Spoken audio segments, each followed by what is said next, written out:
بسم اللہ الرحمن الرحیم۔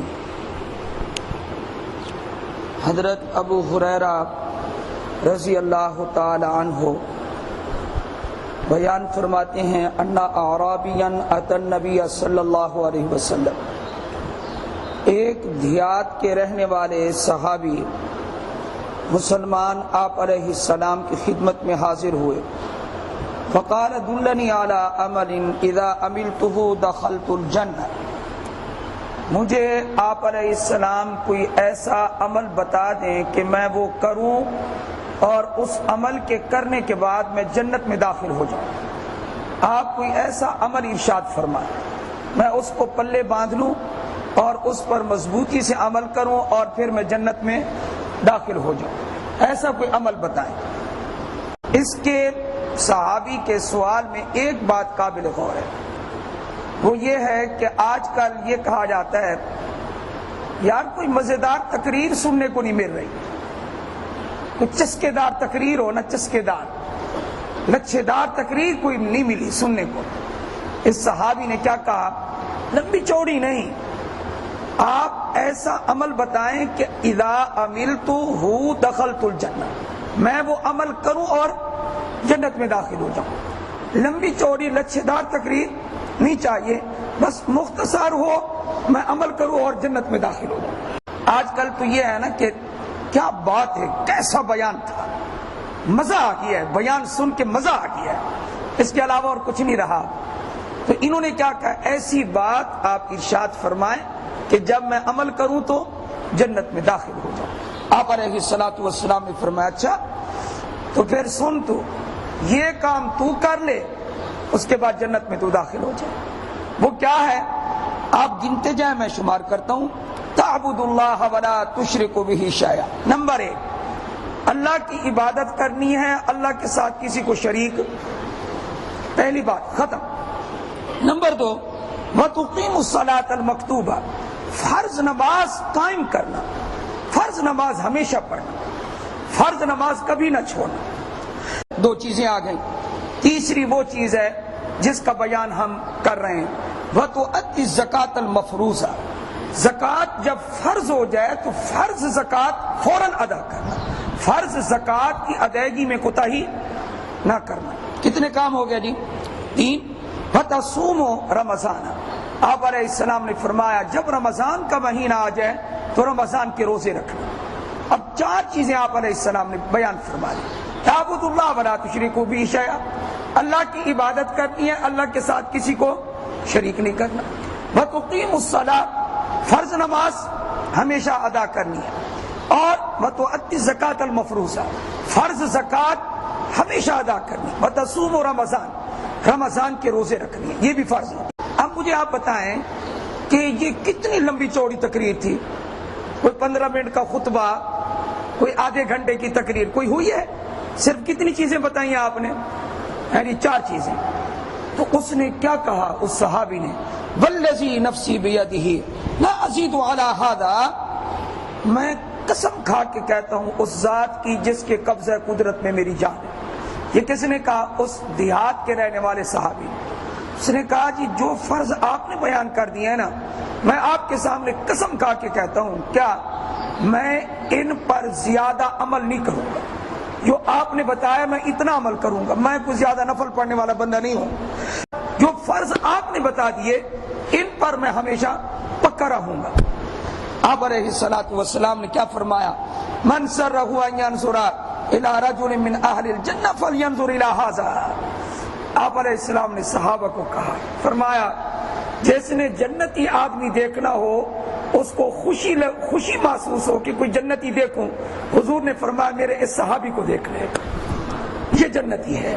جن کے بارے میں حضور کہہ دی یہ جنتی ہے، تو میرے خیال کے مطابق شک کرنے والا کوئی کافر ہی ہوگا، مسلمان تو نہیں ہو سکتا۔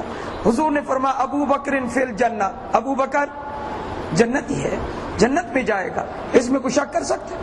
یعنی عمر فی الجنہ، کوئی شک کر سکتا ہے؟ عثمان فی الجنہ، کوئی شک کر سکتا ہے؟ علی فی الجنہ، کوئی شک کر سکتا ہے؟ طلحہ، زبیر، سعد و سعید، عبد الرحمن بن عوف، یہ صحابہ، سعد بن ابی وقاص رضی اللہ تعالیٰ عنہ اجمعین، حضور نے تو 10 صحابہ کو ایک مجلس میں فرمایا یہ میرے صحابہ جنتی ہیں، تو جنت، تو جنتی، تو جنتی۔ اللہ نے قرآن نازل کر دیا، فرمایا آپ ایک ایک کو کیوں کہتے ہیں؟ وَكُلًّا وَعَدَ اللَّهُ الْحُسْنَى، میں اللہ وعدہ کرتا ہوں تیرا ہر صحابی جنتی ہے، ہر صحابی جنتی ہے۔ فرمایا کوئی بھی جہنم میں نہیں جائے گا۔ یہ اس میں زکوٰۃ کا ذکر آیا، اور ہم زکوٰۃ کا بیان شروع کر چکے ہیں، تو زکوٰۃ کا مسئلہ بھی سن لیں۔ زکوٰۃ کا پلاٹ کے بارے میں کل میں تفصیل سے بیان کر چکا ہوں، اس سے پہلے سونا چاندی کے بارے میں بیان کر چکا ہوں۔ آپ ذرا شمار کریں کہ کن اموال پر زکوٰۃ فرض ہوتی ہے؟ سونا، چاندی اور مال تجارت اور چرنے والے جانور، کسی نے رکھے ہوئے بہت سارے جانور، اور سارا سال یا اکثر سال باہر کا چارہ کھاتے ہیں، ان پر زکوٰۃ آئے گی۔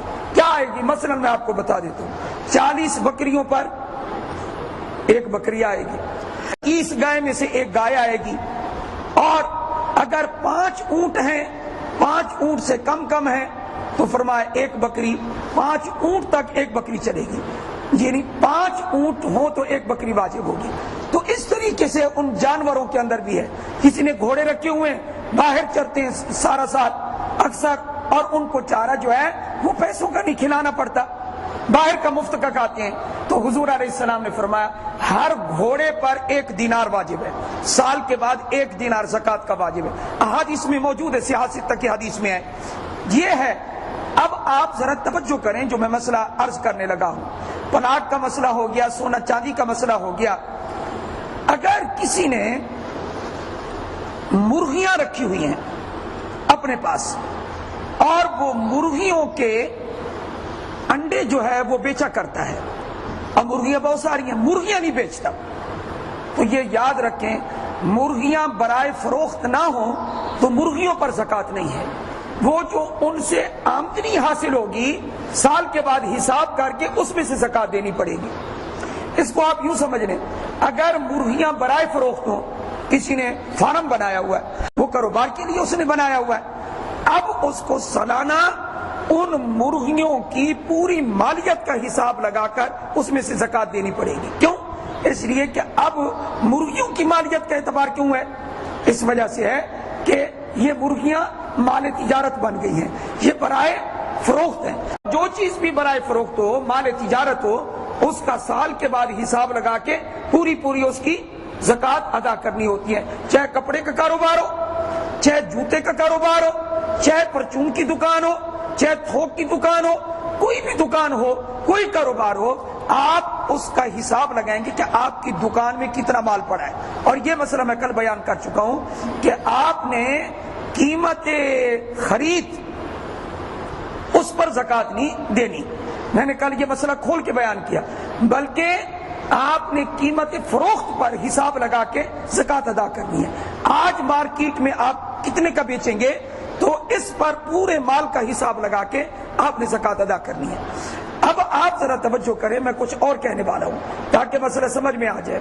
ایک آدمی نے بھینسیں رکھی ہوئی ہیں اور دودھ کا کاروبار کرتا ہے، یا گائے رکھی ہوئی ہیں اور دودھ کا کاروبار کرتا ہے، تو اب یہ آدمی جو ہے زکوٰۃ ان جانوروں کی مالیت پر ادا کرے گا، وہ تو لاکھوں کی بن جائیں گی، یا یہ ہے کہ آمدنی پر ادا کرے گا؟ تو میں نے آپ کو مسئلہ بالکل بیان کر دیا ہے کہ اس نے جو بھینسیں ہیں یا گائے ہیں وہ برائے فروخت نہیں ہیں، اور جب وہ برائے فروخت نہ ہو تو وہ مال تجارت نہیں ہے، لہذا اب یہ دودھ جو بیچ رہا ہے، اس دودھ کی جو مالیت ہے، جو پیسہ آ رہا ہے، جو خرچ ہو جائے گا وہ تو ہو جائے گا، لیکن سال کے بعد اس کاروبار میں جتنا آپ کو بچے گا آپ اس کا حساب لگا کے آپ نے اس کی زکوٰۃ ادا کرنی ہے۔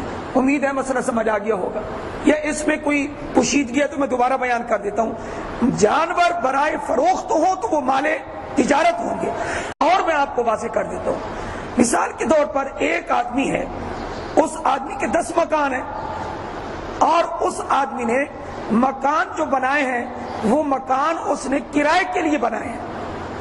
اب وہ مکان اس نے دے رکھے ہیں کرائے پر، اب کرائے کی مد میں تو اس کو آمدنی ہو رہی ہے، لیکن ان کو بیچتا نہیں ہے، وہ اس کے سالہ سال سے مکان اس کے موجود ہے۔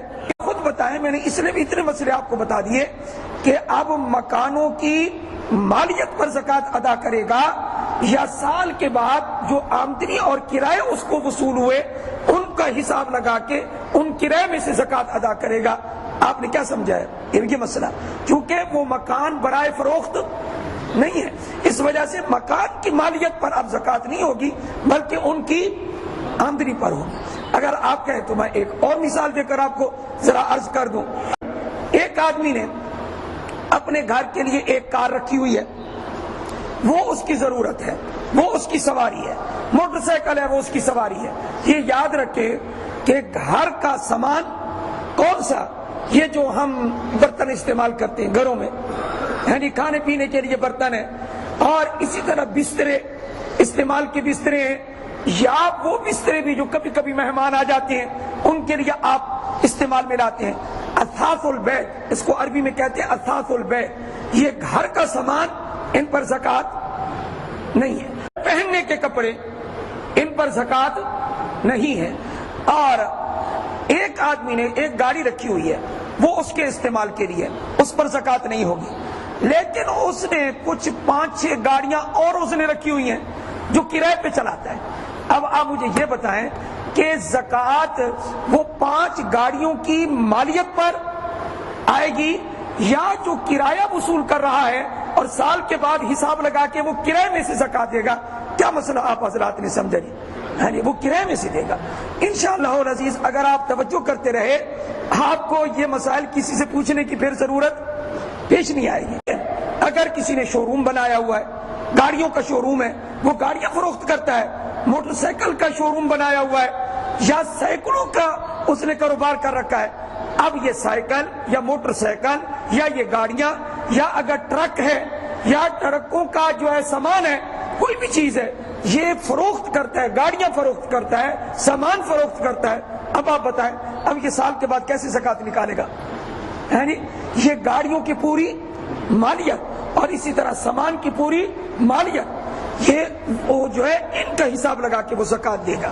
ایک مسئلہ بڑا اہم آپ سن لیں، اور زکوٰۃ کے مسائل عام طور پر یہ آتے بھی نہیں ہیں اور بھول بھی جاتے ہیں، اس لیے ایک اور ذہن میں مسئلہ آیا بڑا اہم۔ کچھ لوگوں کو عادت ہوتی ہے کہ وہ حد سے زیادہ خیر خواہ بننے کی کوشش کرتے ہیں۔ میں نے یہ جملہ بولا ہے، اس پر توجہ چاہیے، کیا حد سے زیادہ خیر خواہ بننے کی کوشش کرتے ہیں؟ تو وہ کوشش، جذبہ تو ان کا اچھا ہوتا ہے لیکن شریعت کے خلاف ہوتا ہے، وہ جذبہ ان کا شریعت کے خلاف ہوتا ہے۔ اس کی مثال میں آپ کو دے دوں، کیا ایک آدمی گانا گا گا کے پیسے کمائے، ایک عورت ہے وہ رقص سرور کر کر کے پوری عمر اس نے پیسہ کمایا، پھر اس کے بعد وہ کہتی ہے کہ یہ پیسہ وہ سارا حرام کا پیسہ ہے، وہ حرام کی کمائی ہے۔ ایک اور بھی سن لیں، حجام جو داڑھی کاٹتا ہے اور اجرت لیتا ہے، یہ اس کی اجرت حرام ہے۔ داڑھی جو کاٹتا ہے سر کے بال مونڈے گا اور مونچھیں صاف کرے گا، پیسہ لے گا تو وہ حلال کا ہوگا، لیکن داڑھی کاٹے گا تو اس کا پیسہ وہ حرام کا۔ اسی طرح آپ یہ سمجھیں کہ یہ گلوکار جتنے بھی ہیں، یعنی ان کی یہ کمائی یعنی یہ ساری کی ساری حرام کی ہے۔ گلوکار چاہے مرد ہو چاہے عورت ہو، اس کی کمائی حرام کی ہے۔ اب وہ یہ کہے کہ میں تجھے اس لیے گاتی ہوں یا گاتا ہوں یعنی تاکہ لوگوں کے لیے ہسپتال بنا دوں، لوگوں کے لیے رفاہی کام کر دوں، تو اب یہ جذبہ اس کا اگرچہ ٹھیک ہے لیکن شریعت کے خلاف، کیونکہ حرام کمائی سے رفاہی کام کرنے کی شریعت اجازت نہیں دیتی۔ یہ بات آپ یاد رکھیں، مسئلہ اچھے طریقے سے۔ اب جو مسئلہ زکوٰۃ کا میں سمجھانے والا ہوں وہ یہ ہے، ایک آدمی نے اعلان کیا کہ بھائی جو لوگ صاحب نصاب نہیں ہیں، 44,000 یا ان کے لگ بھگ سونا چاندی ان کے پاس نہیں ہے، صاحب نصاب نہیں ہے، وہ آئیں اور آ کر زکوٰۃ لے جائیں، میں زکوٰۃ تقسیم کرتا ہوں۔ ایک آدمی وہاں سے گزر رہا تھا، اس نے اعلان سنا، اس نے کیا کہا؟ اس نے کہا چلو کوئی بات نہیں ہے، میں اگرچہ خود صاحب نصاب ہوں لیکن میں لائن میں کھڑا ہو کے میں زکوٰۃ لے لیتا ہوں اور میں کسی مستحق کو دے دوں گا۔ یہ یاد رکھیں، یہ لینا حرام ہے، یہ لینا حرام ہے، اور ایسے مسائل پیش آتے رہتے ہیں کہ لوگ خود مستحق نہیں ہوتے. اور پھر بھی اسی طرح ایک مسئلہ اور ہے، محلے میں ایک بیوہ ہے. اب وہ بیوہ تو ہے لیکن اس کے پاس اتنا سونا، اتنی چاندی، یا اس کے پاس 44,000 کی رقم موجود ہے، لیکن نام یہ چل رہا ہے کہ وہ بیوہ ہے. لوگ کہتے ہیں اس بیوہ کو زکات دے دو. کیوں زکات دے؟ وہ تو خود صاحب نصاب ہے، وہ تو خود زکات نکالے، اس کو آپ زکات کیوں دیتے ہیں؟ امید ہے کہ یہ مسائل سمجھ میں آ گئے ہوں گے. ایک مسئلہ اور بھی یاد رکھیں، آپ نے کسی سید کو زکات نہیں دینی. سید زکات نہیں لے سکتا. کوئی سید ہو، کوئی ہاشمی ہو، کوئی علوی ہو، اور کوئی جعفر کی اولاد میں سے ہو. حضرت علی کے بھائی تھے رضی اللہ، جعفر الطیار رضی اللہ تعالیٰ، حضرت عقیل کی اولاد میں سے ہو، حضرت علی کی اولاد میں سے ہو، حضرت فاطمہ الزہرا کی اولاد میں سے ہو رضی اللہ تعالیٰ عنہم اجمعین، حضور اکرم صلی اللہ علیہ وسلم کی اولاد میں سے ہو. یہ خاندان وہ ہے کہ ان کو زکات دینا جائز نہیں ہے. مالے اگر یہ بیچارے غریب ہوں تو ان کو تحفے تحائف کے ذریعے تو ان کی مدد کر سکتے ہیں، لیکن زکات میل کچیل ہے. اس پیسے کے ساتھ یہ حضور کا جو خاندان ہے بڑا اونچا خاندان ہے، اس لیے آپ حضرات یہ اس میل کچیل کو وہاں خرچ نہ کریں. اللہ تعالی ہمیں عمل کی توفیق عطا فرمائے.